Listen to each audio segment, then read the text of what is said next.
I learned something new today. So I've been using this olive oil from this big tin for a while, and I was making this beautiful salad today, and I just opened, and start pouring, but it's always leaks. It's always messy. And here my husband came to the rescue, and he told me little trick to the rescue.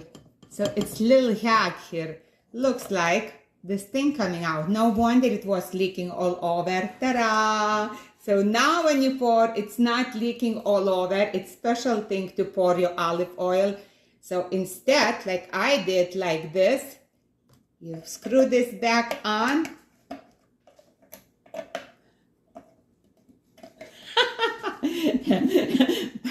And looks like, show me how. Just like that. Ta-da!